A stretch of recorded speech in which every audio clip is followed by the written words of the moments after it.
welcome to Freedom Reigns Blog Talk Radio with your host, Eternally Aware. As many are starting to know, I go by saying a human being with intrinsic rights. This week, it is my intention to bring forth and to show forth human rights and fundamental freedoms that are in operation in America. I would like my viewers, my listeners, to follow along with me.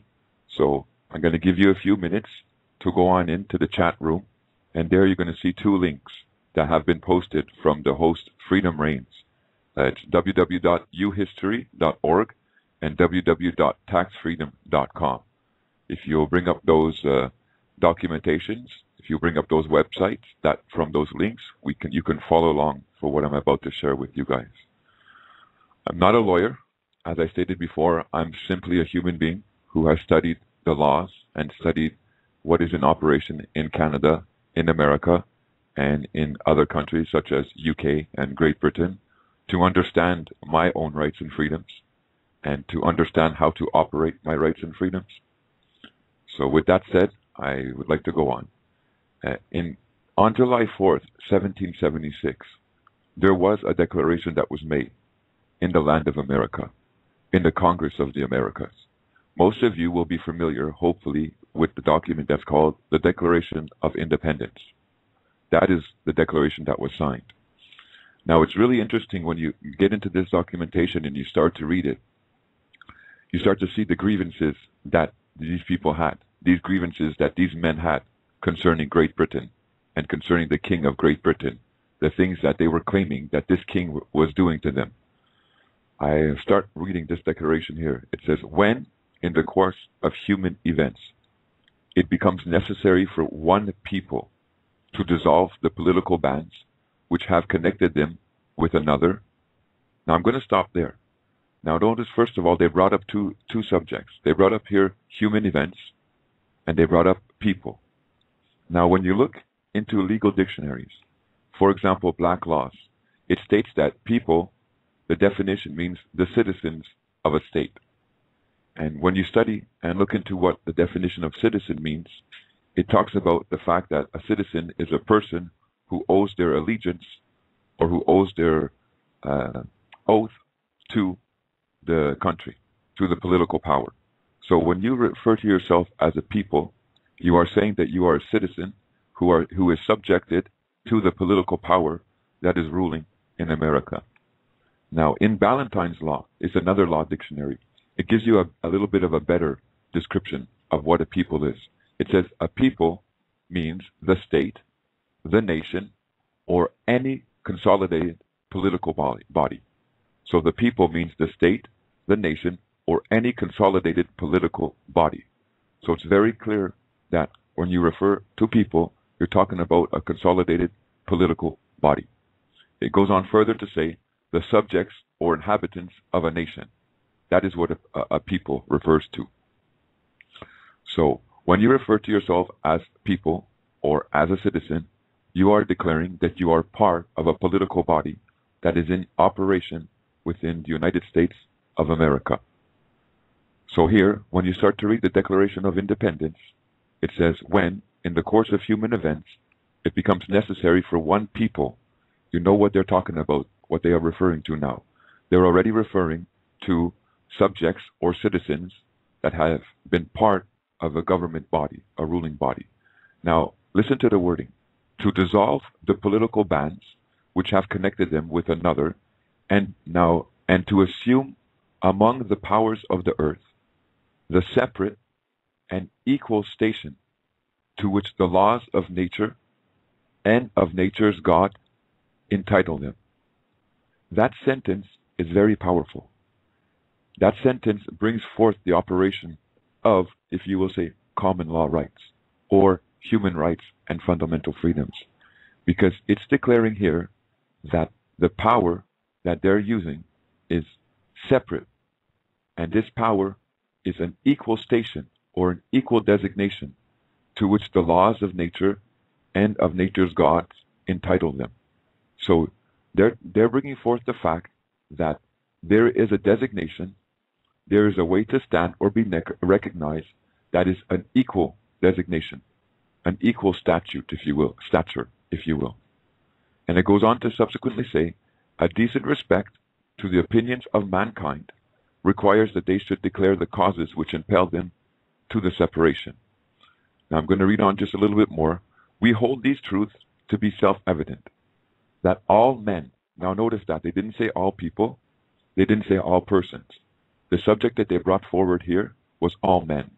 It says that all men are created equal, that they are endowed by their Creator with certain unalienable rights, that among these are life, liberty, and the pursuit of happiness. That to secure these rights, governments are instituted among men, deriving their just powers from the consent of the governed. Now we're going to stop there. First of all, we see that there is such a thing as an equal station, an equal recognition in America.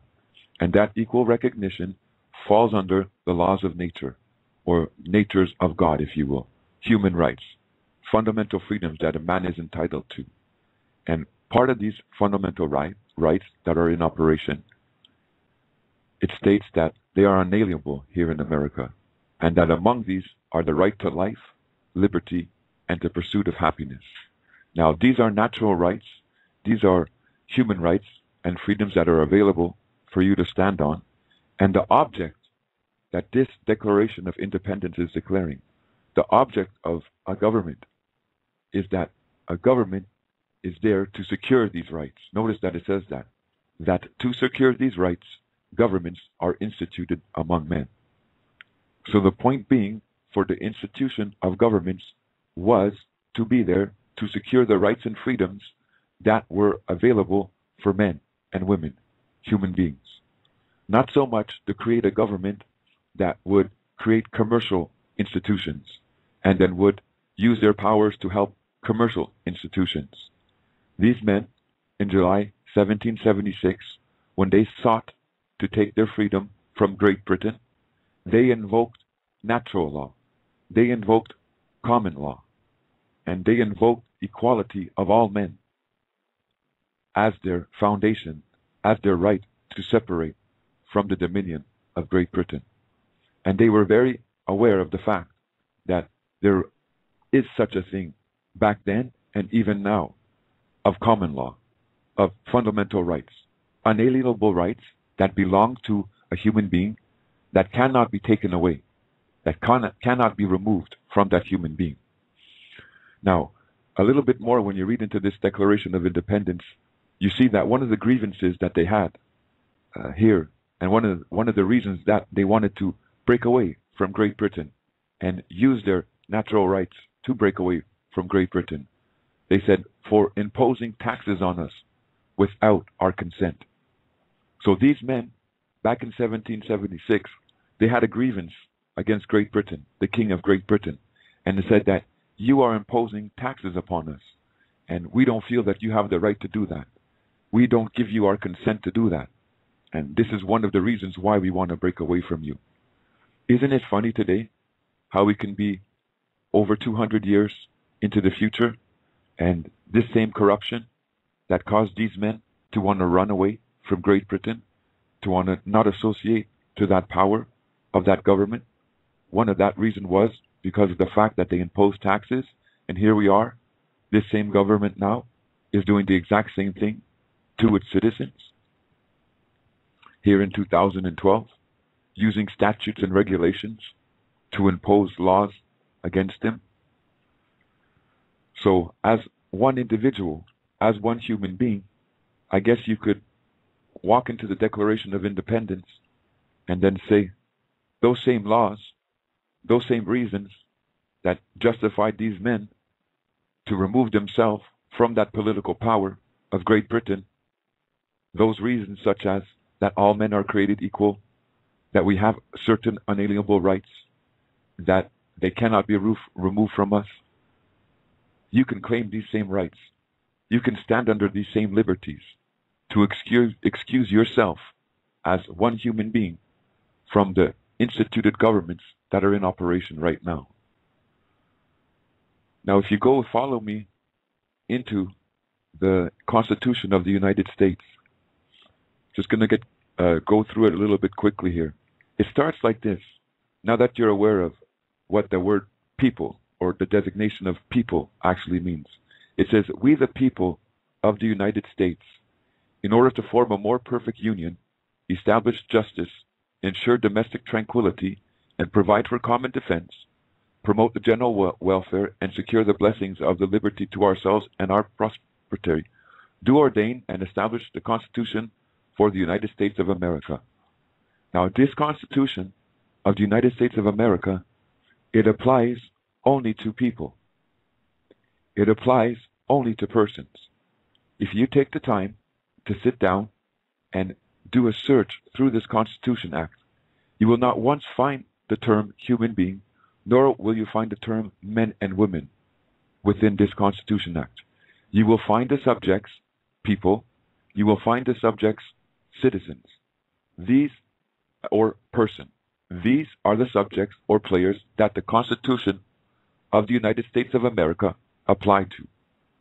Now, you learn in the Constitution of America that the President of the United States has been given executive power over America, over the United States of America. This executive power is the ultimate power in America. He has the right to decide and to pass laws, to use his executive power against any law that is in operation in the United States. So here, just want to bring forth the fact that the Constitution of the United States of America, it is a constitution that is incorporating a company. This is what you're looking at here. When you read the Constitution of America, you are seeing the incorporation of a company on behalf of, if you will say, people, citizens, and persons. This Constitution of the United States of America does not have anything to do with the rights and freedoms of a man or of a human being. The unalienable rights that you read about in the Declaration of Independence is not being brought forth in the Constitution Act of America, in that Constitution Act. Hello, caller? 702-505-5127? Yes, I'm here. I'm listening. How are you? I am fine. Who am I speaking to? My name's Barbara. Hi, Barbara. How's everything okay? Everything's okay. I'm very supportive. I'm just not able to log into the blog radio today on my computer, so I'm trying to just listen in on the phone. Oh, okay. I thought you had called because you wanted to speak. Well, I am more listening right now. Are you aware of the Declaration of Independence? No, I have not heard what you're saying just now before today. You've never heard of the Declaration of Independence. Are you an American citizen? Oh, yes, I have, and yes, I've heard of it. I just didn't realize the things you were just speaking about. Oh, okay. Yes. Well, these rights and freedoms, as I was just sharing with you in the Declaration, they actually come out also in the Universal Declaration of Human Rights and Freedoms. You see, these unalienable rights that belong to you as a human being, such as life, liberty, and the pursuit of happiness, I'm going to read you the universally recognized human rights that apply on all the earth. It says that everyone has the right to life, liberty, and security of the person, and all human beings are born free and equal in dignity and rights. You see, these rights and freedoms that are expressed in the Universal Declaration of Human Rights and Freedoms were in operation for many, many years, many, many generations in America, in Canada, in other countries, because men had come to learn and had come to understand through living with one another what was proper treatment to one another, how we should treat one another. And they went about securing these rights by establishing something called common law. And that common law was the basis. It didn't create an obligation, but it was like a manual for us to teach us how we should treat one another and what each and every one of us were entitled to, because we were all equal. But as governments grew bigger and became stronger, they started to strip away our fundamental rights and freedoms and only care about or only worry about the commercial capacity of the government, which is where we are sitting now in 2012. So you as a human being in America, as I was trying to explain before, you have every right to call upon the same laws, to call upon the same operation of law that was used by these men, your founding fathers, that wrote the Declaration of Independence to invoke your inalienable rights as a human being, as a man and woman. And that's beautiful because you don't have to be under obligation to be in servitude to a political party. Because right now, your person in America is being held in servitude to the political party by them rendering you a citizen. But you don't have to stay under that designation. And these rights and freedoms are in operation in America, and they are recognized by your judicial system or by your courts. And just the fact that you have this contained in your Declaration of Independence, no judge would ever deny you these rights. You understand? You don't have to go hunting for these rights. You don't have to make some magic documentation for these rights. These rights and freedoms are clearly expressed, and America is under obligation to be aware of them. And they are. If you study the court systems and the rules and the acts that govern your court systems, you find very clearly, as I was trying to explain last week, that common law is in existence within the court systems. And it's within that common law that you have the right to declare or stand under your unalienable rights. This is common law. Is it in writing anywhere? Is common law in writing anywhere? Yes. Well, you can start. You can look in the Magna Carta. That was okay. That was something that was written by men because they had grievances towards the king also. But for you guys personally, because you're part of the United States of America, you don't have to go any farther than the Declaration of Independence, because it's clearly stated in there, and I'm just going to read over it again with you slowly. It says that the separate and equal station. Now, we got to remember, these guys are 1776. So the way they talk 200 years ago, the expressions that they use, the terminology that they used, it was a lot different than the way we speak nowadays. Some of the words that we use nowadays, they wouldn't even know what the heck they meant. You understand what I mean? Right. Yeah, so here it says the separate and equal station to which the laws of nature and of nature's God entitle them. This is just trying to bring forth that you, as a woman or as a man, have the right to stand under a designation, to stand under a recognition, and that recognition, it flows out of, or it comes from, the laws of nature and the end of nature's God, if you will say. And those rights and freedoms are available for you to take recognition as. It's very beautiful when you see this in operation. Now, the problem with it is that once they declared their separation, once these men declared, and they're not the same men, but nevertheless, once it was declared separation from Great Britain, and they claimed their natural rights, they turned around after and they removed natural rights again in America.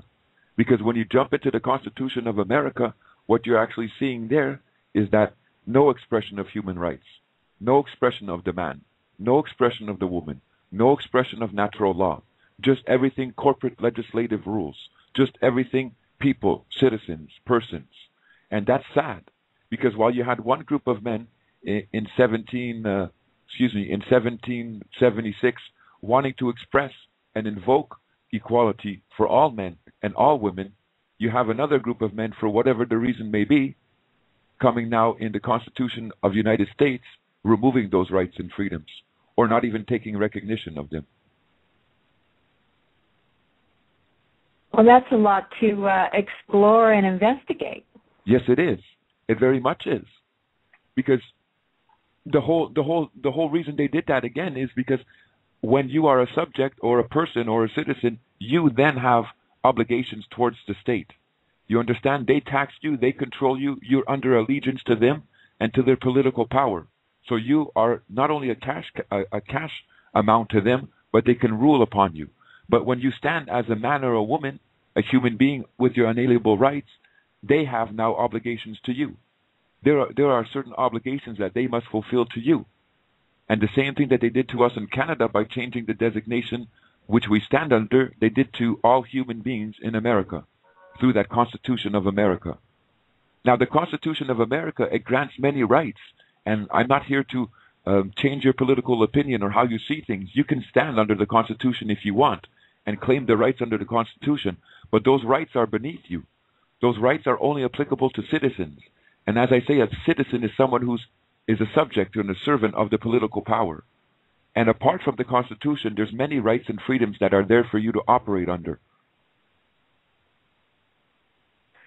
So, are you discussing the One People's Public Trust today and how it relates to what you're saying?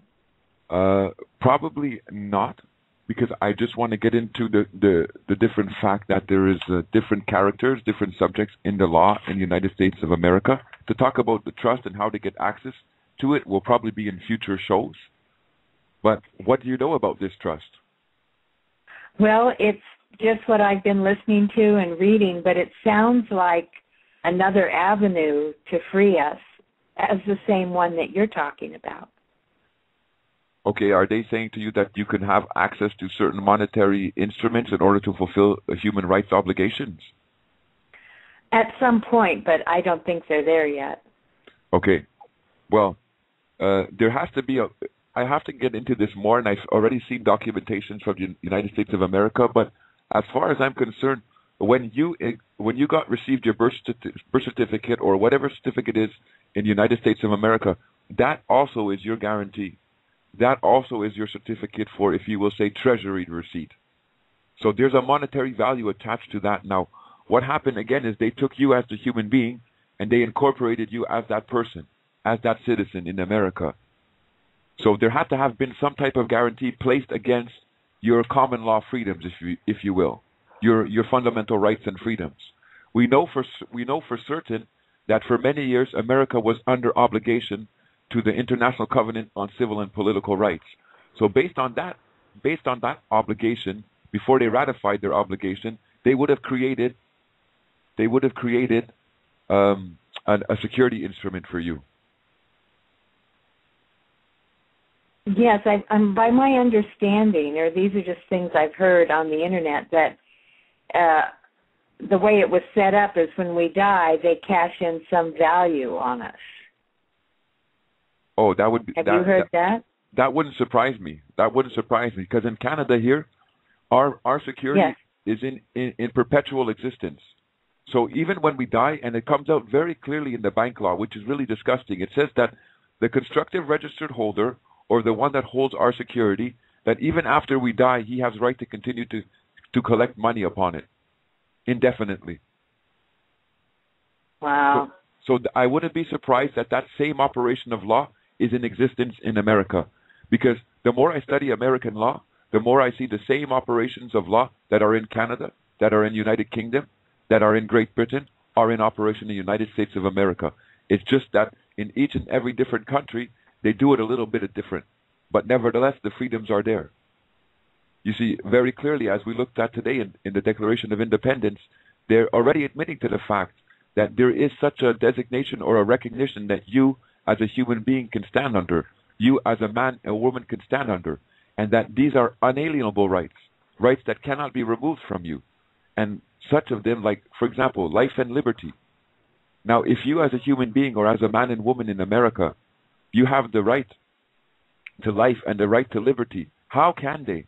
How can your American government, how can the ones who represent Congress or whatever, how can they claim that you must be recognized as a citizen? How can they be claimed that you must take recognition as a person? If they do so, they deny your unalienable rights.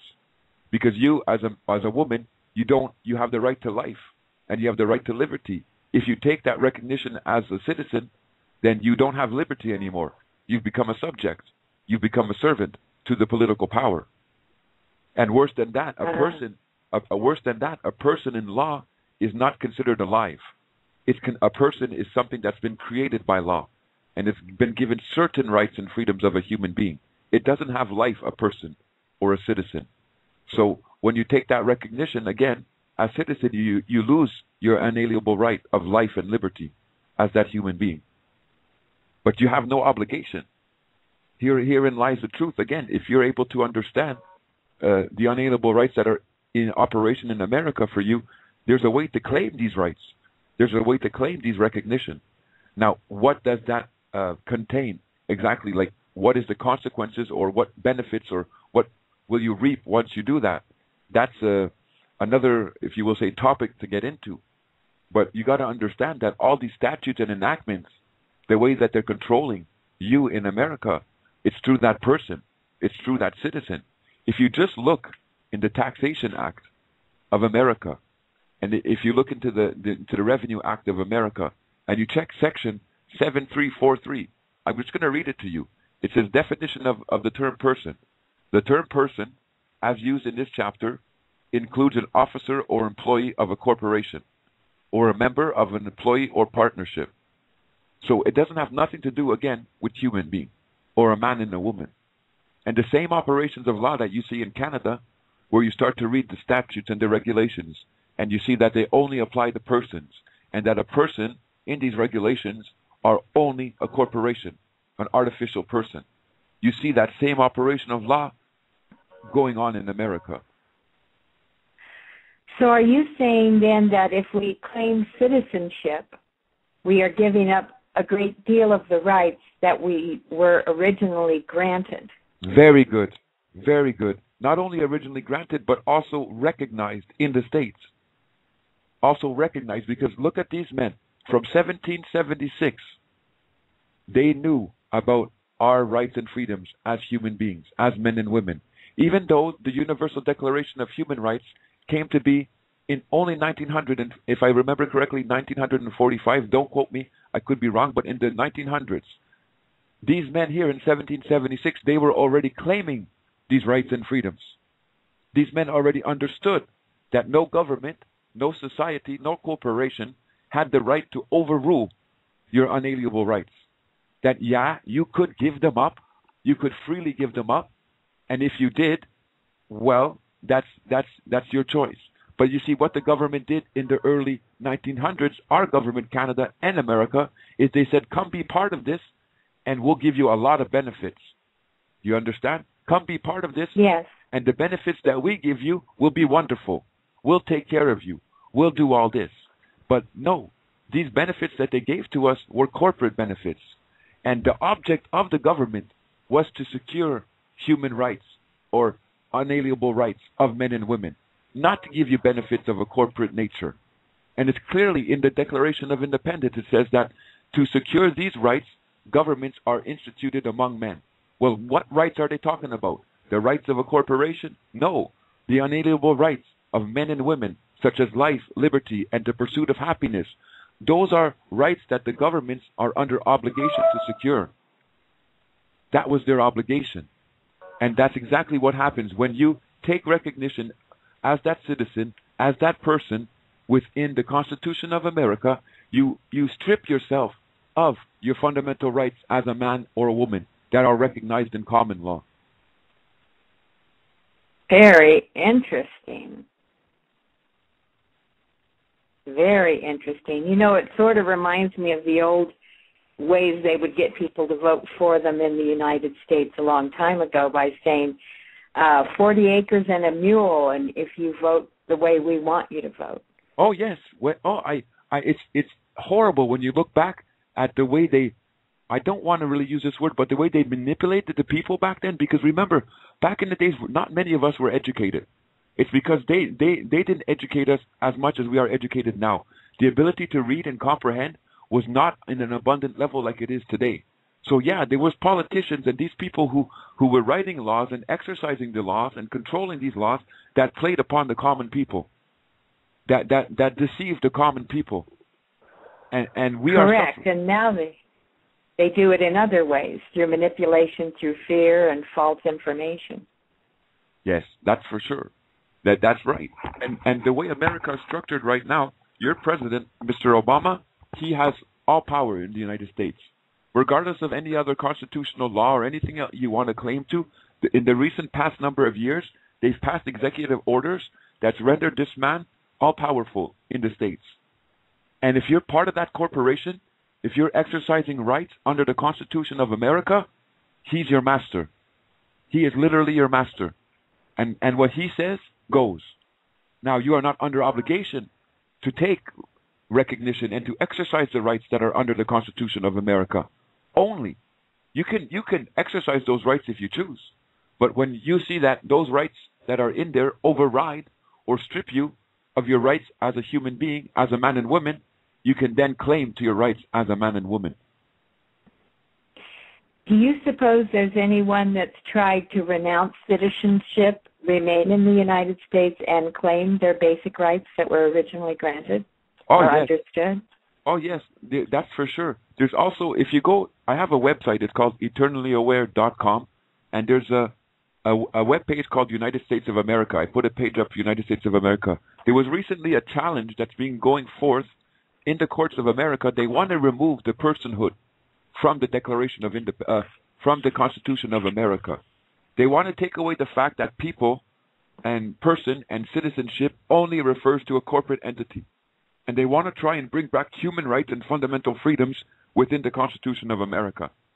I don't see how it's going to be possible, but nevertheless, it's nice to see that there's a group of individuals who are waking up and have understood that the Constitution of America is only for corporate. It's only for personhood.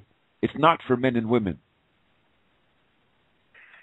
Well, you know, there's a lot of things going on in the world right now, a lot of waking up taking place. I certainly wish to support anything that wakes us up. Well, you see, what I'm talking, and I agree with you, there is a lot of waking up and a lot of things that are going on. What I'm sharing with you today is something that impacts you personally.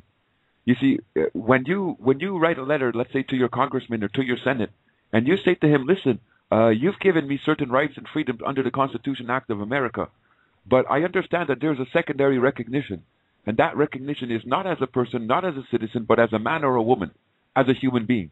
And under that designation, I have unalienable rights and unalienable freedoms that are not being fulfilled in this country right now. Can you please contact me and let me know exactly what are these rights and freedoms and what are the measures available to me when I take this recognition? Because all your corporate statutes and all your corporate laws are simply dealing with a person, a corporate employee, or if you will say, a citizen. Now I'm taking recognition or designation of my inalienable rights that are available for me here in the United States of America, and I want to know what measures are there available for me to operate under these rights and freedoms. You can do that. Yes. Very interesting. So that website is Eternally Aware, and I look under the United States to find that information? Yeah, eternallyaware.com, and then just look on .com, and then just look on the United States of America page, and there'll be some updates this week also. It's so there's some information there, and they'll be updating more. Wonderful. I look forward to taking time to do that this week. All right. It was nice having you as a caller. Thank you very much. I'm very grateful for what you're doing. Thank you. Take care of yourself. You too. Bye. Bye-bye. Caller 313-506-00-807. 0087. Okay.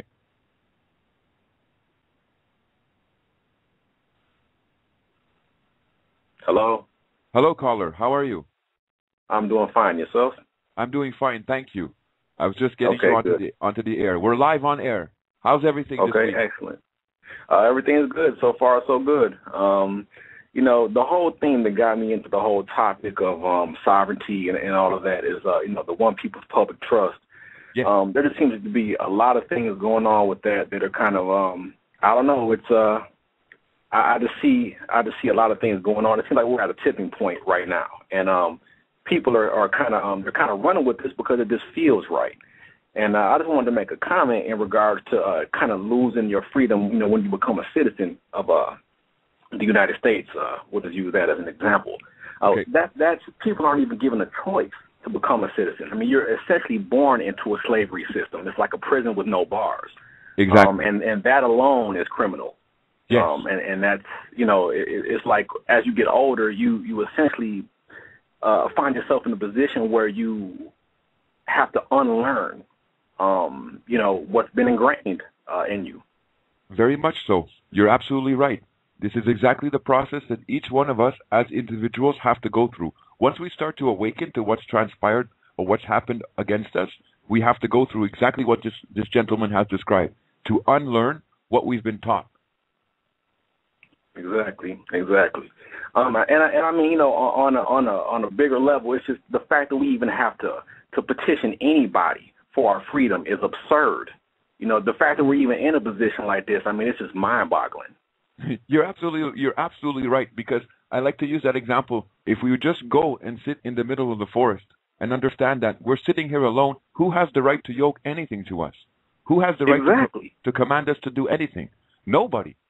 Really, exactly. Nobody has the right. The only right that makes them do it is they have bigger guns, and they try to enforce it. But when you start using operations of law that are recognized judicially and in the court systems, they can't really deny you. Once you start pushing the point against them and calling up on your freedoms, I mean, they're there. Like I showed you today, your founding fathers did it against Britain. Can I ask you a question? Have you ever looked into the word? Have you ever looked into the word sovereign? No, I haven't actually. You haven't, huh? Do you know that? No. Do you know that when you use the word sovereign in a legal manner, that a sovereign, when you declare yourself to be sovereign, it means that you have an army, and that you are able to defend. Really? Yes, and that you are able to defend whatever property or territory you are declaring to be sovereign, and that without an army, you cannot declare yourself to be sovereign. Wow. And that's within all of Black Law's dictionaries. So if you go and open up the Black Law's dictionary and you look at the word sovereign, it's going to tell you that a sovereign is one who has an army. So when you're saying that you're a sovereign citizen, there's a little problem there, because you're saying that you're still a citizen but you're sovereign. Well, where's the army? Exactly. There's just so much to learn. I mean, and for me, I mean, it's quite obvious that no one actually has control over me. I mean, it's really by consent. I mean, we typically consent to things that we're not necessarily comfortable with, just for greater comforts. It's kind of difficult to explain. I mean, there's just like a huge, I don't know, it's just a lot going on. You used a beautiful word there, consent, because that's exactly what's going on. And consent can be given, or they're saying it can be given, in ignorance. You see, they're saying that we can apply these laws to you because you consent. Well, hang on. In contract law, in real legal contract law, consent can only be given if you are enlightened. And that's held up in any court of law, no matter what country you belong to. Any if you will say you understand that has a judicial system going on, in contract law, if you want to say that I consented to agree to something, then it means that you've given me full enlightenment before I consented. They never did. Like you said, which has never been the case. No, of course not. When you're young, they force you to fill out a birth registration there in America also, and from that point on, you as a man or a woman, as that human being, has been incorporated into America, and they never give you a choice. Right. Now, that's one thing about. Go ahead. No, I was just going to say, now when you become of age and you go on a journey of your own and you start realizing what's going on and seeing what's transpiring, then you can claim. Then you can start making claims of recognition or claims against the government. But that's a journey you have to put forth. If you don't put that forth, you're going to stay in bondage. You're going to stay in slavery. You're going to stay in ignorance, and they're going to love it. Right. I mean, it's like that's, back to, the One People's Public Trust, that was one of the things that somebody had mentioned, the fact that if they were to invalidate any of these, court documents and legal proceedings that have already taken place in regards to the trust, they would basically be invalidating their entire system. Exactly. So it actually does give people a leg to stand on, which is, is good. From what I'm gathering, this trust, it applies to whom? It applies to every man, woman, and child on the planet. Everyone is covered under the trust, as far as I understand. Okay. I mean, because we are the one people of the planet. So, as far as I understand it, it applies to everyone. Are they using that term, people? One people of the planet? They're using a couple of different terms, but the one people, that's essentially, that's they are using that term. You know what I can recommend to you? I've heard your definitions of that term. Yeah, I was going to say, you know what? I was going to say, just go and do your own little research. Don't take my word for it, and go and find all the information that you can about what a people mean. And then once you have that as like a little foundation in your own life, you're going to realize what that designation states. Every time I see that, it's like a red flag to me, because a people means some type of incorporation. Somewhere, some way, they're asking you to give up certain rights and freedoms of your man or of your woman. It may be to your benefit. Who knows? You know, I mean, you only know until you start looking into what they're offering you. But most of the time, from what I've seen, they've stripped you of your rights. Right. It's the whole idea behind it, I think, that I'm attracted to. I mean, again, the fact that we need to even petition anybody in order to reclaim, ourselves is ridiculous. But I think it's the whole idea of it that I'm behind. But I mean, a lot of people in the past have used that to manipulate the people into all types of situations, and I realize that as well. So it's like I say, there's just a lot going on, a lot to wrap my head around, before I actually can step off into that direction. But yeah. Well, here's like I said to the other caller there. Nothing stops you from just writing your senator and saying, "Hey, listen, I realized that when I read the Declaration of Independence, I realized that these men were saying that we have unalienable rights as men and women, and that these unalienable rights can't be removed from me. And I realized that I've been placed into citizenship, and I'm a subject and I'm a servant of a political power. Now, what if I was to ask you that I don't want to take that recognition? I want to be simply recognized as a man. What measure is there? What operation of law is there for me as that man?" He can write you back and tell you, "I have no idea," or leave me alone or whatever. But at least you bring it before them. Right. That's like a simple way to start saying, "Hey, listen, I realize there's two different distinctions in law here. There's a subject, a player, if you will, a man or a woman, a human being, and they have certain rights and freedoms. And that citizen, that person has certain rights and freedoms, and they're different. So I'm just asking you a simple question: what's available to me as a man or a woman? Am I under obligation, for example, to pay an income tax?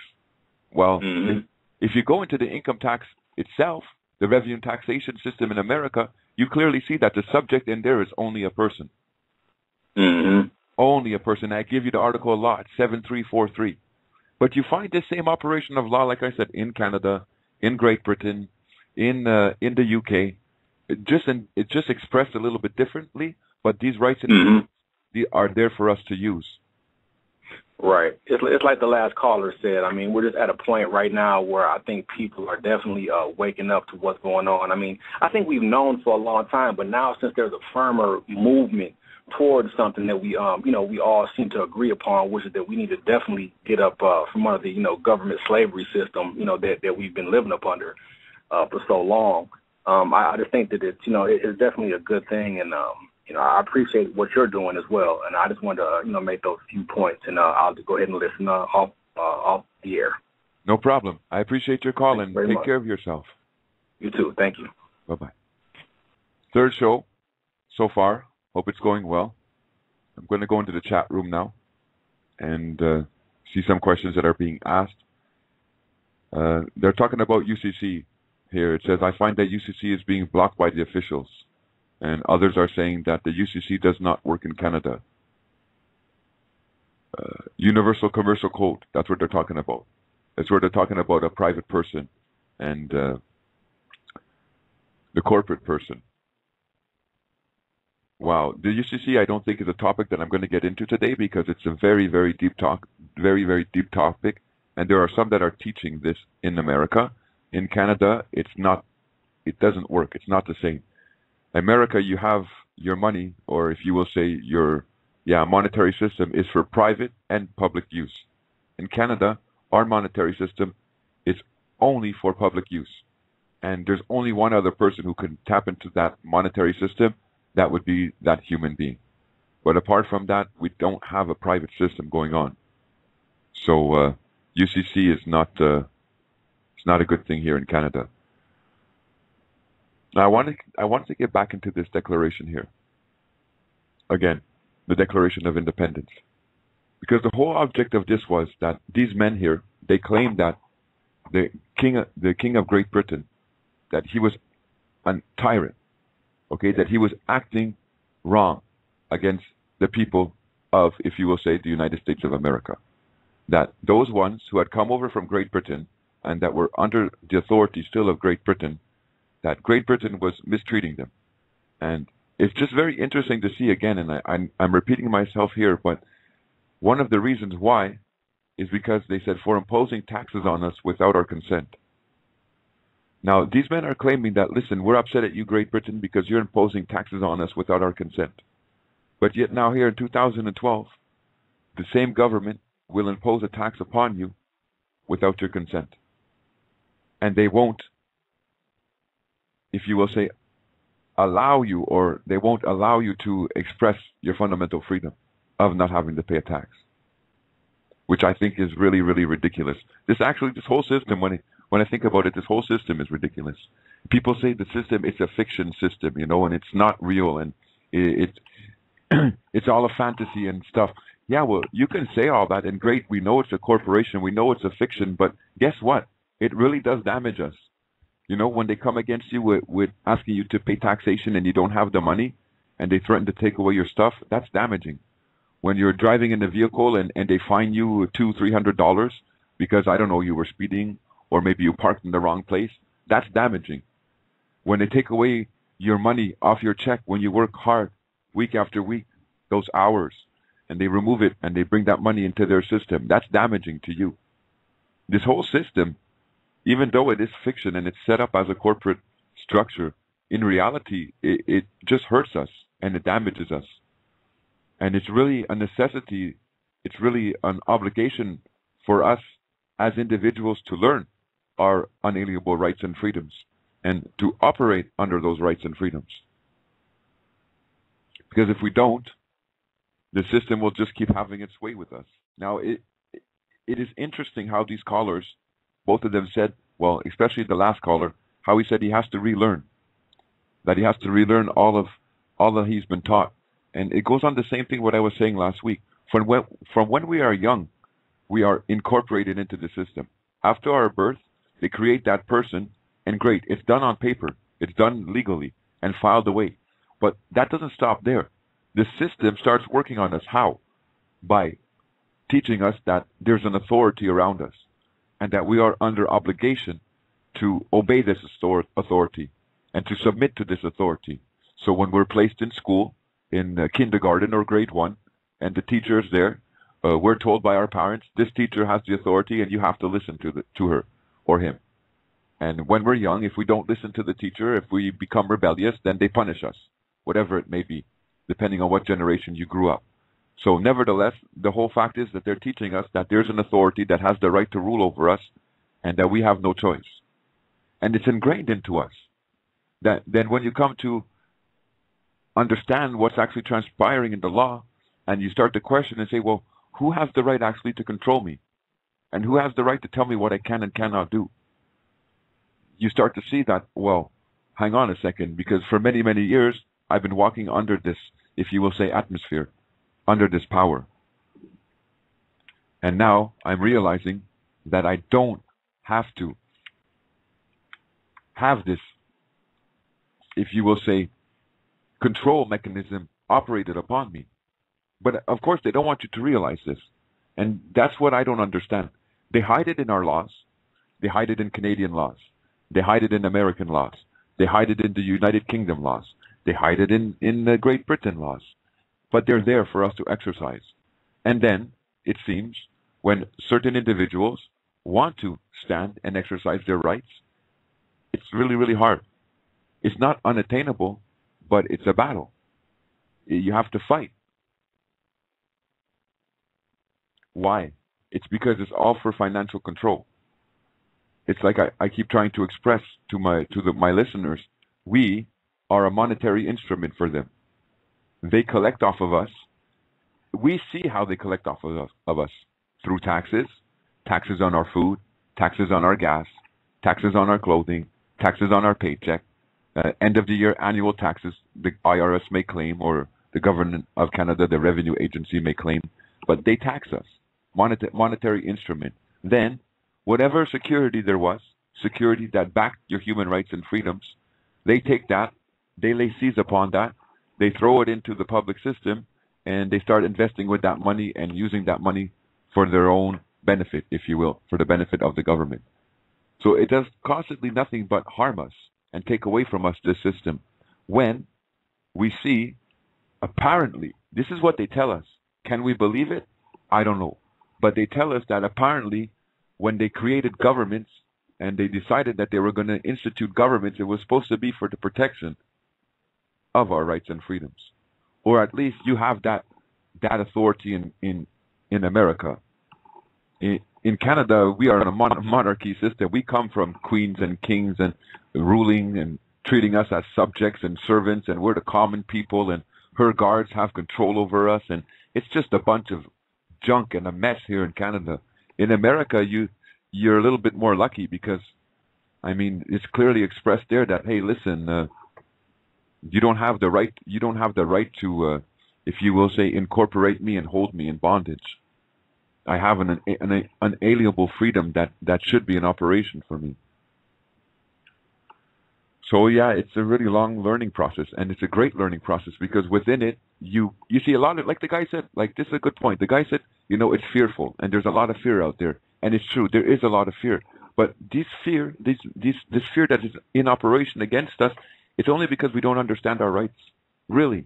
And I don't want to make it sound like it's so simple, like, oh, you mean once I understand my rights, I'm not going to be afraid of anything? That's not what I'm saying. What I'm trying to express is the fact that the way they control you, like when they make a demand against you, give you, for example, taxation. When they send paperwork to you and say, you owe us $10,000 for taxation, I'm the IRS, you better come and pay, or we're going to do some bad things to you. That creates fear against you. And because you don't understand that there's rights and freedoms available to you as a human being, as a man and woman, that lift you up out of that citizenship, that lift you up out of that person, away from those laws, then you're fearful when that demand comes. You're fearful when that battle comes. But if through study and relearning, you understand and you see your rights and freedoms, when someone comes in your life to attack you in that way, and I'm not saying it's a personal attack, but that's how we take it, you're not afraid anymore. Because you understand, hey, there's rights and freedoms available for me that I can stand under. It doesn't necessarily mean that the first judge I walk across or the first person that I say, hey, you don't have any right to be bothering me, is going to recognize it or understand it.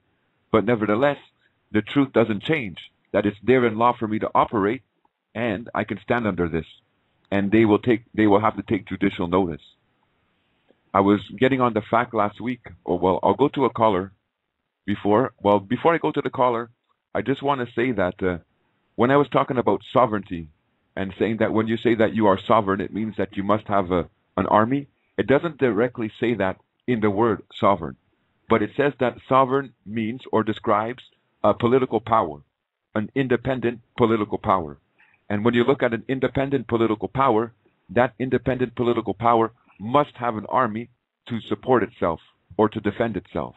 Because a political power that does not have an army to defend itself is actually not strong, can't really do much.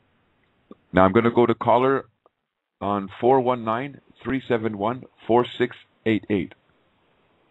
Hello there. This is Brian Lang, Live Truth Radio in your chat. Hi, Mr. Lang. How are you? Great. Interesting discussion that you're having here. And I shared one thing in there. I don't know if you had a chance to open it up. ByronWine.com files 1871 about the organic, the Organic Act of 1871. Okay. And it's fundamentally the Organic Act. Yeah, well, when you mention organic, we know that it's going to start to deal with natural law and the like, so go ahead. Well, see, that's what I like about your discussion. See, the common man, like myself, unlike yourself, that's, not very educated or anything like that, doesn't have numerous degrees or whatnot. I'm not saying you do or don't. I'm just saying that it seems as though you have more education than I or the common man out there. We don't know about this stuff, but we got to start learning about this stuff. This Organic Act of 1871 was brought up to me last year during another broadcast, and it basically breaks it down. It's a discussion. It's a informative, writing by somebody of what the Organic Act of 1871 did to you as a citizen within the Constitution, how it broke it down about the capital letters and all that. Okay. So if anybody gets a chance, if you want to get a chance to check it out, I already put it in chat, ByronWine.com, files 1871 PDF. It's great stuff. But as Americans, as even Canadians or whomever, it is absolutely a form of slavery that we have been under, and we didn't even know it. Oh, 100%. This taxation without representation. I mean, where's our money going? We aren't being represented. You know, here in the United States, the money that we spend overseas, we're not allowing them to spend that money. We're not allowing them to spend all this money that they are claiming to spend. The $16 trillion of debt that we got, over $16 trillion. You know, but yet we're held accountable for it, not those that put us in debt. Yep. How contrary. Isn't that the way a corporation works? The shareholders take the hit? Exactly. Shareholders take the hit. But they keep on adding to it, and the whole populace does not do anything about it. Well, that's the problem. You know what the scary thing about all this is with America? Because you're such a powerful nation. You're a beautiful nation and a powerful nation. Apart from the way they stripped you of your fundamental rights and freedoms, you're still a beautiful nation. But your nation is powerful, and the military might in your nation is very strong. And if America, God forbid, would ever collapse, can you imagine the military might that would be in operation without being governed by laws? You understand? They're working towards it. Yes, they are. They are working towards it. I mean, I've had on my broadcast a few times. It's from another broadcast, Lieutenant Colonel McCoy down in North Carolina, and this was a broadcast that was done December 31st, where he was speaking of what he's being told by the higher-ups. You know, they all have their meetings and everything. Yes. Lieutenant Colonel McCoy of North Carolina Police saying that they were starting training January 7th, the week of January 7th, for what? Total gun confiscation. And how they're going to go about it? Total force, deadly force. And what Obama's doing is surrounding himself with the military people that will go ahead and go away from the posse comitatus and actually shoot upon their own people. Yes. You're very well informed, sir. You're very well informed. And it's sad to see that that's going to happen, and the fact that if it plunges into a civil war, or if it plunges into martial law in America, Obama then becomes the head ruler with his 10, if you will say, underneath him. I think it's 10 individuals. The council that he's created himself without any kind of jurisdiction. Yes. Without any kind. Exactly. It's sad. Yeah, but it is, isn't it? Yes. It's sad, but if we are doing it here in America, the land of the free, home of the brave, then what do you think is being done all over the world when it should be much easier? You know, even in Canada. No, I hear you. Mexico, wherever. You know, if they are doing it right here in America with people sitting back and not doing anything and upholding their own constitutional rights, then what do you think can be done across the world? You know?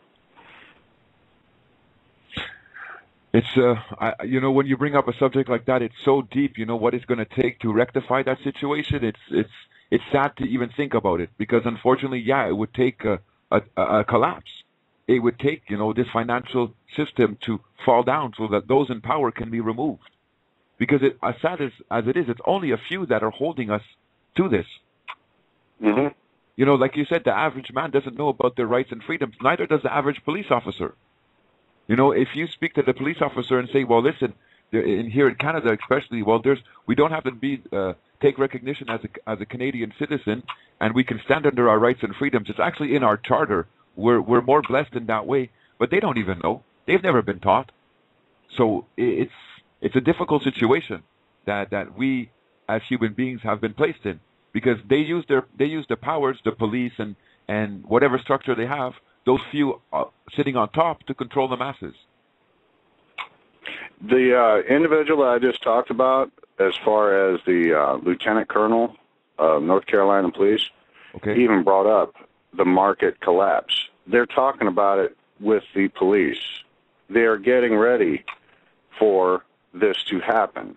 There's something that is around the corner that you and I and everybody else don't know what it's going to be, but they are going to implement it. They are going to start the fire. They're going to put the kindling in there and start it up.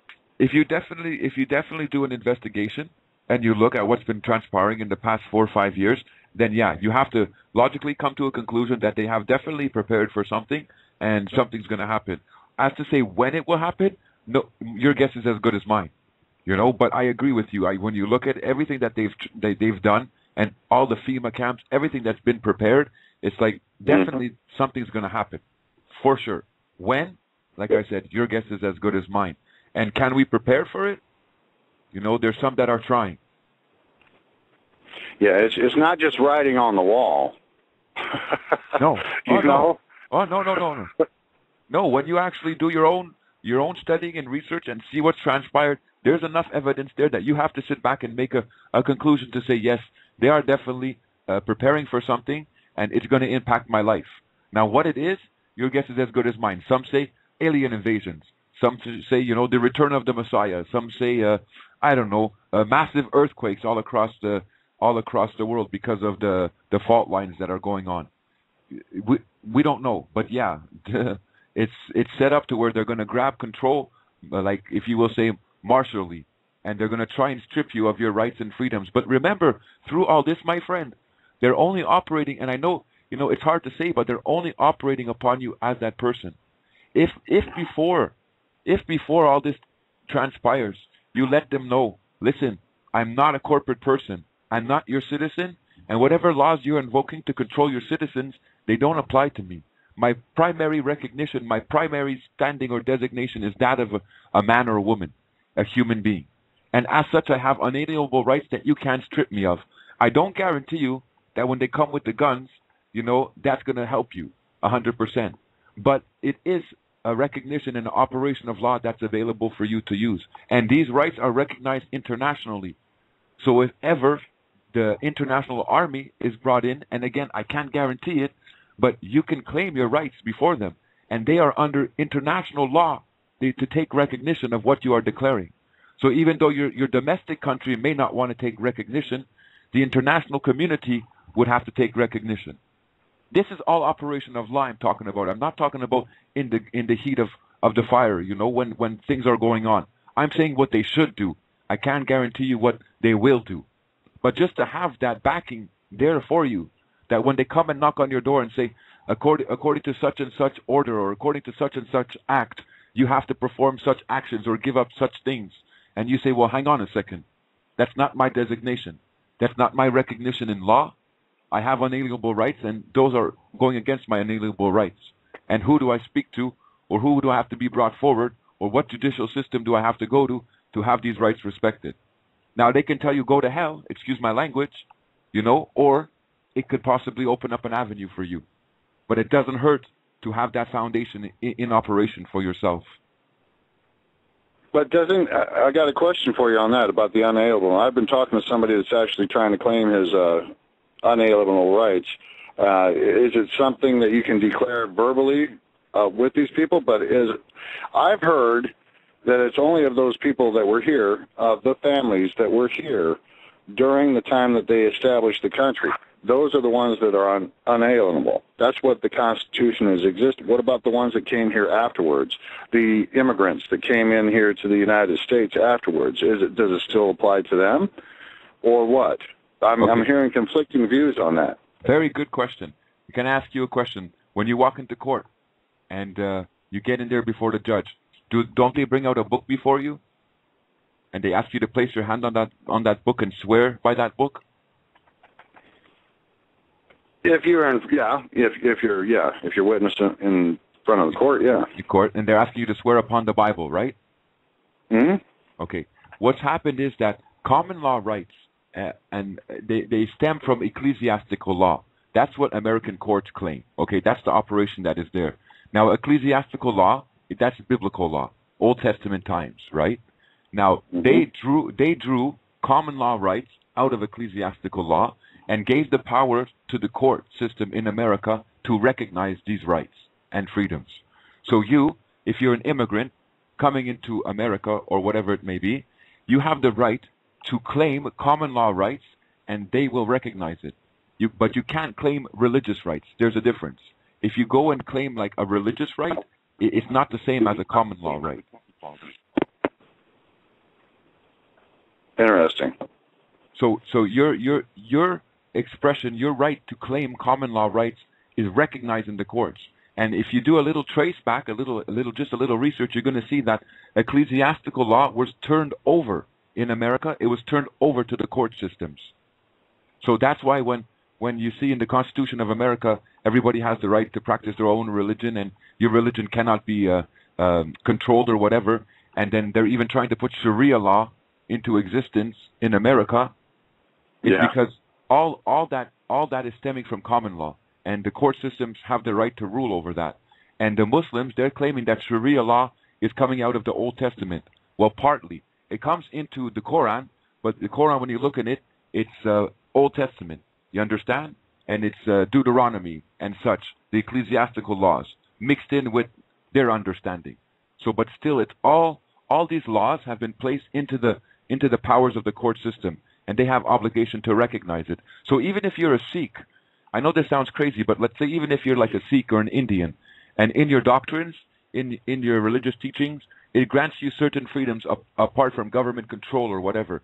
You could actually go into the courts of law in America under that branch of operation of law and claim your rights and freedoms as a Sikh and say that this government law is impeding me religiously and you don't have any right to remove my religious freedom. But it wouldn't really be a religious freedom that they're granting you. They would grant you back your common law right as that man to express your liberty. Did I make it clear? Yeah, you made it. The statement that you're talking about, do you have it written down somewhere so everybody can go by it? Okay, I will. Buy it, purchase it, but go by it and read it. Yes, read it, and yeah. I'm going to put it up on my website this week on the United States of America page. I'm going to put up a section about how they transferred common law rights and ecclesiastical law into the judicial system of America. Great. So this way you thanks can go for having me. Oh, no problem. Thanks for having me. Take care of yourself. God bless. Bye-bye.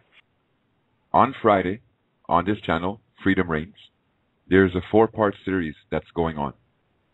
The man's name is David, and he has his series going on Friday. So if you would like to come and listen to his series, it plays this Friday coming up. I'm not sure exactly what it's about. However, I was asked to ask you to come and watch his show. During the commercial break, I was thinking a little bit, again, about all that is transpiring against our rights and freedoms. And about the fact that that man told me, well, we're not aware of it. And the common man is not aware of it. And it's so true. The common man and woman is not aware of it. Why? Because they did it to us on purpose. They did this to us to hold us in ignorance. And really, can we blame the common man? If I return 6 or 7 years ago, even 8 years ago, I did not understand what was transpiring against me personally. I was just like one of the several millions of individuals who are out there that have no idea what it means to designate themselves a Canadian citizen or take citizenship recognition. Only after having been exposed to some of this truth, thanks to a man named Robert Menard, did I start to study and realize what was transpiring against me. And it took a little while to understand all this, and some effort to understand all this. But it wasn't my fault. It wasn't my fault that I didn't understand prior to this. Once I was exposed to it, and once I started to understand and begin to exercise my rights, and got opposition, for example, if I would have turned around and let go in the face of that opposition and walked away, then you could have said, yeah, I'm an ignorant man, and I'm not very good type of man. But not having known about my rights and freedoms, then becoming aware of them and standing for them, that is something that we need to be proud of. Because look at the amount of effort they put into deceiving us. Look at the amount of effort that they put in to stripping us of our rights and freedoms. If they're using so much energy and so much effort to remove our rights and freedoms from us, we shouldn't be so hard on those that are sitting in ignorance. And I wish, like I'm sure that man who called, I wish I could shake these people, a lot of them, and wake them up. Like I shared on this station before, I have friends who are intelligent, if you will. They're recognized their intelligence by diplomas, and they cannot grasp what has transpired. Along those lines, recently this week, I met with one of my friends, or he came to see me, and this is a man who is part of the Canadian Army, and I'm just going to leave it at that. He had a high rank in the Canadian Army, and I tried to explain to him what has been transpiring here in Canada concerning our rights and freedoms as human beings. And he could never understand it, and he was never willing to grasp it. And this has been many years that I've been sharing these with him, even to the point where we would leave our conversations in division. And recently, he opened up the conversation. And after having spoken to him and shared again with him certain rights and freedoms that we have, he understood. He comprehended. And after 5 years of this, he comprehended. So imagine. And now he goes back, and I can imagine all those times that he opposed and all those times that he argued with me.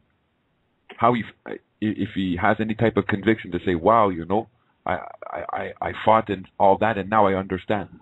But it wasn't really his fault. We're so indoctrinated by the government system. We're so indoctrinated by this type of thinking that it's bondage. It literally is bondage physically, because like I said, they take away from us through our taxes, through our energy. They damage us. So it's a physical bondage, but it's a mental bondage. It's definitely a mental bondage. Because just when you walk up to someone and say, hey, do you know what? When you designate yourself a citizen, you've stripped yourself of rights and freedoms that are available to you as a human being, as a man and woman. It's like, whoa, what do you mean? I've never heard any of this. And then you have to start to fight that fight in your mind. Well, what's going on? And then you got to come against the fact, well, this is conspiracy. Here in Canada, we're going through this right now, where, certain rights and freedoms that are being expressed, the government is trying to kick back by saying, oh, no, this is conspiracy, or this is only a political opinion. So they have to work through all that also, apart from learning what they've never been taught. Us who have been involved in this 8 or 10 years ago, never would we have seen, for example, a broadcast here in Canada on the national TV news. There was recently a broadcast on the national TV news that portrayed the free man movement, if you will, here in Canada as something that was evil, as something that was anti-government, and something that was violent, which was totally not the case at all. But nevertheless, they did that. How do you think that affected individuals who have been exposed to this type of thinking? When they see, for example, this program being advertised or being brought forth to the public, it causes many, many questions and perhaps many, many doubts. And this is a type of attack that Canada is doing on human rights and freedoms. They're using their media, they're using their reporters to make garbage reports like was released through the National, so that those who would watch it will be discouraged from trying to find out what's going on and not come across their fundamental rights and freedoms and see the difference. But 10 years ago, as I said, they wouldn't have done that. It just goes to show me that the movement is getting bigger and that the powers that be are worried, because now they're giving note or taking notice of what's transpiring, and they feel the need to start a disinformation or, try and start division among that.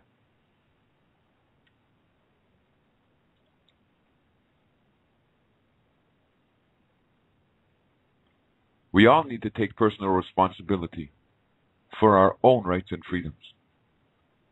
As I say, no one can take that responsibility for us.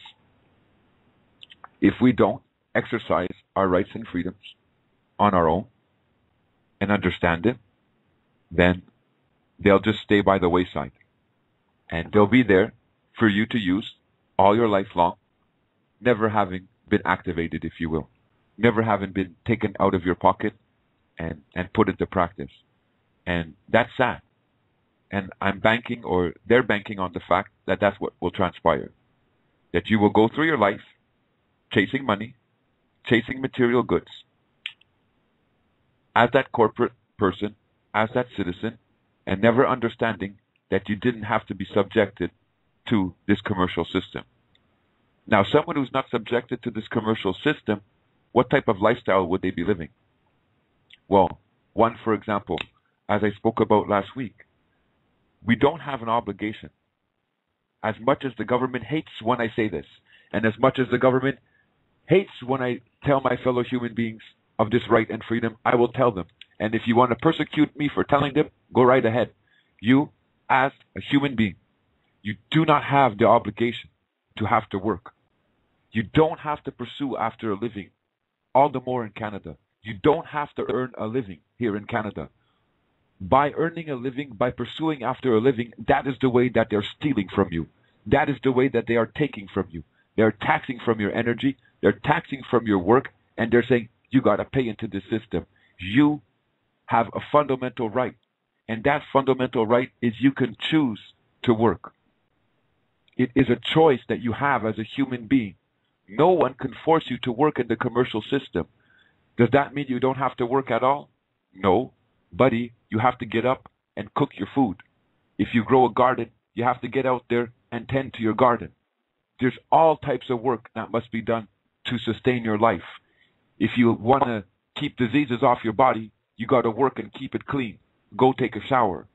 There's all type of work. But what I'm talking about is the work that makes you gain or earn or pursue after a living. You don't have to express that fundamental right. And the government has tricked us. They laid hold of our security, they rendered us citizens, and they said, you go into the system now and you pursue after a living. When clearly the human being, the man and woman, they have the right to enjoy a living. And in enjoying that living, we as human beings here in Canada, and this is in operation in the States, we have the right to adequate housing. We have the right to food. We have the right to clothing. We have the right to a continued improvement of our living condition. And Canada, you are failing to provide that right to all of us. There are people who are deceived and must work and are working to supply needs for their family, and they hit hard times and they lose their job. And you provide for them through a social system called unemployment insurance or welfare system that is disgusting, that is a joke, that does not meet their needs, that places them in poverty. But yet, you turn over $160 million a day to international bankers. How can I respect you, government? How can I respect your authority in this country when you treat my fellow human beings the way you do? It's disgusting. This whole system is disgusting. It only cares about building itself and bringing international bankers and the monarch family money and monetary blessing. And it angers me when I see those in poverty in my city. And it angers me when I see those in poverty in other cities, especially here in Canada, when I know that you, lying there on the street, half naked and in destitute, have finances and a security that backs you up. And rather than support you and lift you up, they want to use the money for themselves. They want to use the money for a commercial purpose. You men and women who are leading this country, you lack conviction and you lack a heart. And the more you pass rules and regulations that damage us human beings, the more I'm disgusted at it. And you sit there with smiles before the public, and you sit there with smiles before the media, knowing that what you've done is placed us all into a commercial bondage to a system that damages us. Where, for example, you can be charged for a victimless crime, where you can drive your vehicle down the road and you hurt nobody, but you go 20 kilometers above the speed limit and they want to ding you for 100 and 150 bucks. Here we go. Take out of your bank account again, damage the human being again, any way that we can. So when you start to understand what's really transpiring against us and how the system is abusing us and using us, you'll probably feel the way I feel. That's for sure. Imagine all the resources and all the wealth that is available on this planet. What can be done? What could be done? What could we erect? What could we construct to support life? To make this system that we all can have a share of these resources. You see, there are some that will hear my show tonight, or maybe just this specific sentence that I said, and won't agree with me. They're hardcore till the end capitalists inside their body, and no, we're not all equal, and if you can get ahead, well then, hey, that's great for you, and too bad for the suckers who can't. That's not, in my opinion, a good spirit, a good motive. You see, that is what breaks unity. When you think that, well, yes, I believe that if someone works hard, okay, if someone puts their energy into something, they're entitled to what they reap. That I agree with you. But what I'm trying to say is that we all have equality on a basic level. And until that equality is met on a basic level, then we shouldn't worry about getting extra. You understand? We all have to come to a point or a foundation or a level that within a monetary system that's been constructed, there's equality there. And then after that equality, whatever you want to subsequently get, that's fine. If you want to go out and invest your time, invest your energy into securing more resources or more wealth for yourself, then great. I'm not one to prejudice you on those actions. But the point is that all these resources and everything that's on this planet belongs to all of us. And no one has the right to secure upon that and then turn around and say, I monopolize it now and you have to pay me for it. They only have that right because guess what? The governments gave them that right. Everyone, is up in arms about Monsanto and what they've done to the seeds and what they're going to do to the food. Yeah, I understand. But who gave them that right? It was the government body. The same government body that gave you certain rights and freedoms. They're the ones that did that. Someone's asking me right now if I will talk about the Human Rights Defender League in Canada. And I know that there is a league. It's kind of funny. A Human Rights Defender League in Canada. I mean, not funny, but just the word. When you're young, growing up, you hear about the Justice League or the Justice from the cartoons. So, the Human Rights Defender League in Canada is a group of individuals who are awesome. I have to say, the effort that they're putting in to supporting and defending human rights and freedoms in Canada is amazing. The work that they're doing is amazing. They released recently a 58-page documentation, a free report for those who would like to read. And wow, they really are doing good work. Apart from that, I mean, it's going to take in Canada, I really don't know what to tell you. What it's going to take. Because what I've witnessed this week, I saw two judges this week in Canada admit and grant and recognize human rights and freedoms. And then I saw two judges in Canada this week deny human rights and freedoms and say to the two individuals, oh, that's a political opinion. So that's where we're stuck right now in Canada. We're stuck in the fact that half of our justice system wants to recognize our rights and freedoms, and half don't want to recognize our rights and freedoms. And I'm sure that's the exact same thing that's going to happen in America. You're going to run up in the justice systems where there's going to be some that agree and some that say, yes, you have the right to express this, and there are going to be some that don't. They're going to be like, we don't want you to exercise these rights, because if you exercise these rights, other people will start exercising these rights, and it's going to cost us money. All comes back down to the mighty dollar. All the time. People are asking, where can we read it? I will post it on my website, that Human Rights Defender League in Canada. I think the guy's name is Wally Dove. He's one of the ones who have actually wrote the document, and he quotes my website. He was somebody that I met when I held my first conference in Laval last year. I allowed them to come to my conference, and he really was able to absorb what is transpiring in Canada. I was very impressed by the fact that they were able to discern, based upon what I was sharing with them, and based upon the information that I gave to them, they were able to discern their rights and freedoms. Not 100%, but to a very good degree. And based upon that, they started taking actions. For example, this group here, they notified all of the justice systems all across Canada, claiming that our justice systems have failed in their responsibility, that they were under obligation to respect our human rights and freedoms, and they didn't.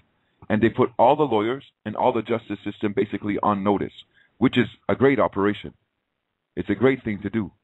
So I think that, yeah, they're doing some good work here in Canada. Just going to check the chat. Bear with me. I'm working this. The solution to our problems, I believe, is already there.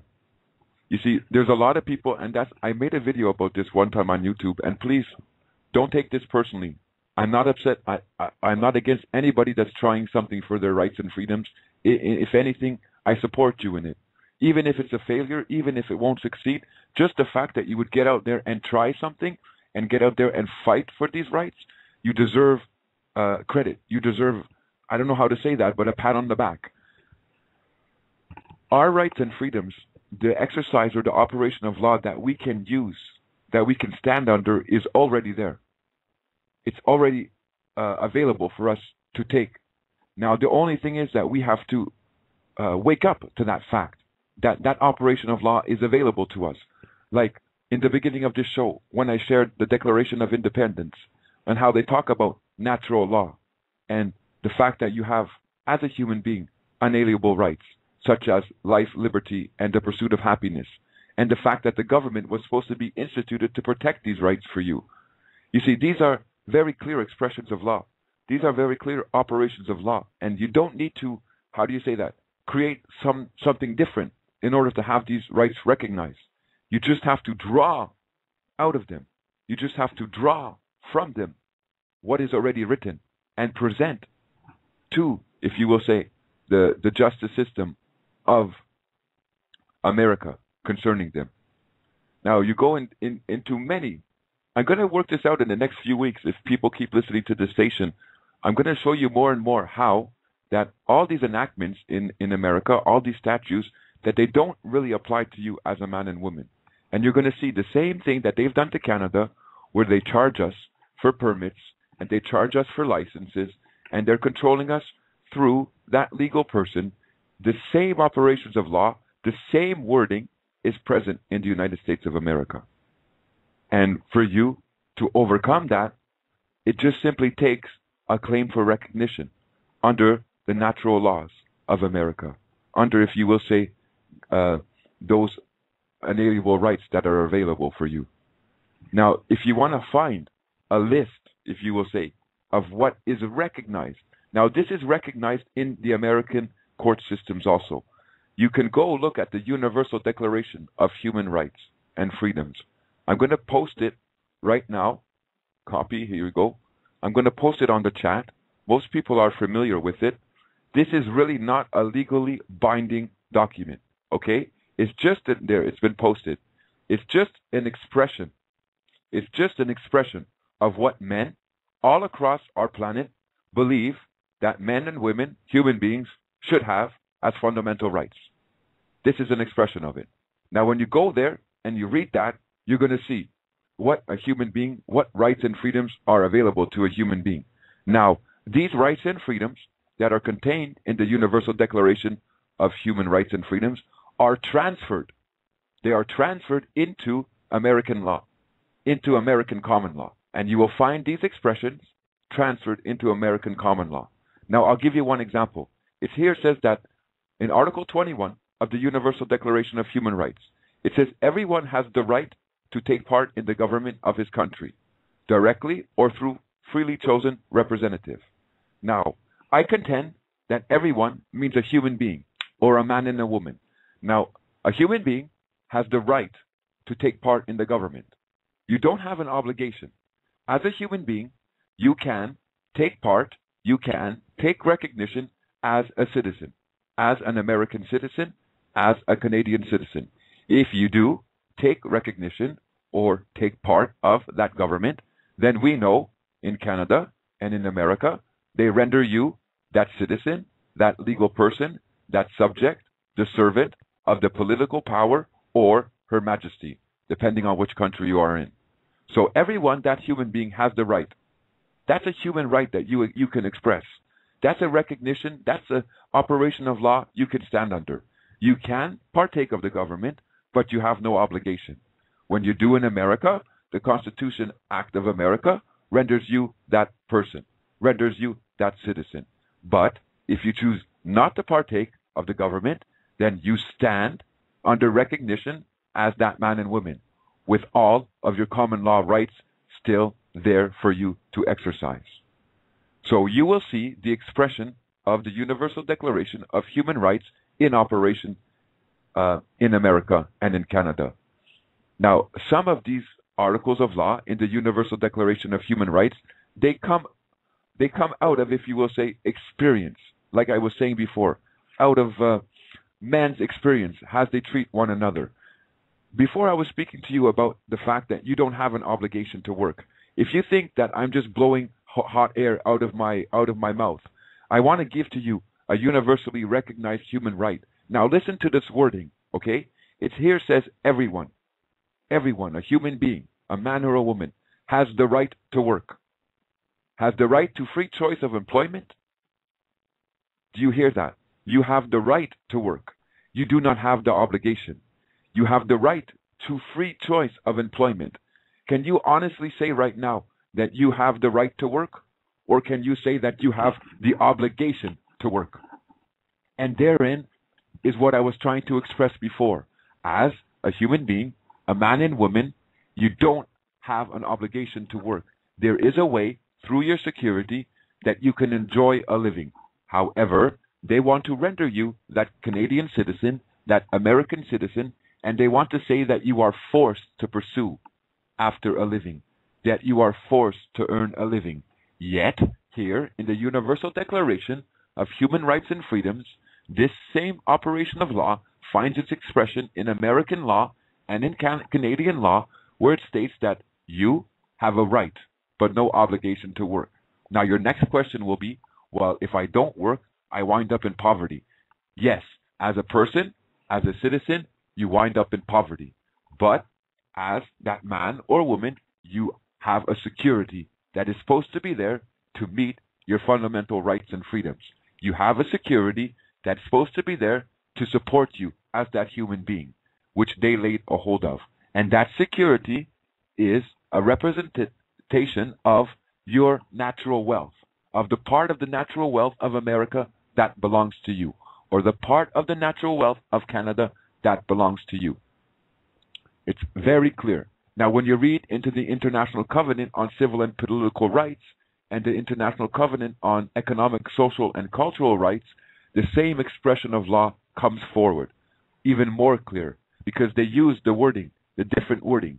A person, a citizen, has to pursue, has to earn a living. Yet a human being has the right to enjoy a living. And they don't tell you this. They've hidden this from you. And they only taught you that you have to pursue after a living. Now, what's the step? The step is to say, listen, there's an operation of law. There's a freedom available for me, an inalienable right that I'm not exercising right now. I want to exercise it. And what is the measure what is the means that is available for me to exercise this? And if they come back and tell you there's no measure, sorry, there's no means, I can't do nothing for you, you go forward in a judicial claim. You go forward in a court of law, and you claim under this right. This is a universally human right that is recognized, and I'm claiming it, and they're denying me my remedy. And you go before them. Or you don't. You sit back, you stay part of the system, you stay a slave to the system, and what they do, the enactments they create, and the statutes and legislations that they create, you let it bind up and control your life. This is a battle. There's no sitting on defense. When you wake up to the fact that you as a human being have been stripped of your fundamental rights and freedoms, have been rendered a subject, have been placed into a commercial system, you got to make a choice. You got to say, either I accept it, I'll stay in this system, or I will stand up and I will fight for rights and freedoms of the man and the woman. I will fight for the common law rights and freedoms that I'm entitled to and that my neighbor is entitled to, and he may not even know it. And as I said last week, when you stand up and do that, you're doing a duty. Man, if you could realize you're doing a duty on behalf of all men and women in this planet, all human beings on this planet. Because if we don't stand up and start claiming these rights and freedoms and start demanding that they respect them, pretty soon, you know what? They're going to be totally gone. Pretty soon it's going to be an antique. It's going to be something that, oh yeah, my forefathers used to have that, but you know, now if I try to exercise that, I'll face 25 years in prison. And you know what? If I don't have time tonight, but I could bring you out laws and freedoms that were in operation in 1920 and 1930, where the government couldn't touch a man for certain actions that he did, and they passed regulations and they passed statutes. And now, 1950, 1960, you do the same actions, and the government will have the right to seize upon you, and the government will have the right to put you in jail. That's what I mean by, if we don't stand up and don't protect these rights and freedoms, they'll eventually all just going to disappear. Last 3 minutes of the show. I enjoyed the show. For those who have tuned in today, please bear with me. I've only done this show 3 times, and I don't find that I'm not a very great radio host. My motive is to try and express and to try and show that there are these rights and freedoms that are available to you and to all of us to use, and that they've been hidden from us, and that we need to start, if you will, fighting back and standing up. And when I mean fighting back, I don't mean physically. I don't mean with guns and grenades and stuff. I mean with words and claiming our rights. I, through personal experience, can testify to the fact that it's very powerful. I'll leave it at that this week because I don't have time to go into this, but it's very powerful. When you begin, you know, there was an old expression, the pen is mightier than the sword, and I can truly say that I have had this experience in my life. When you begin to express your rights and freedoms, and when you begin to exercise and stand under them, and you do it backed up by a proper claim, built within the context of law that they recognize, wow, that's all I can say to that, is you will find that there is a total different existence. There is a total different amount of freedom that is available to you. And you will first actually be sad to see that, because when you start operating under them, you see that, wow, for many years I was in bondage. For many years I was being held in a certain way, and I didn't even have to be held in that way. So it's a tough journey. I sit here and I rant and I rave about our rights and freedoms, but to be honest, it's a tough journey. It's a tough journey emotionally, and it's a tough journey physically, because sometimes you have to fight. Sometimes you do have to go in the court of law and stand before the judges and demand that they respect what is essentially yours, which they don't have any right to remove from you. So I hope you enjoyed the show this week, and I will be back on air next week, same time, same channel, and hopefully I'll have some more information for you. I will, that's for sure. And go visit my website, eternallyaware.com, and there's a page, like I said, United States of America. There should be some updates this week, some good updates. Take care, and everybody have a good week. And once again, I thank you for tuning in, and I hope you enjoyed the show.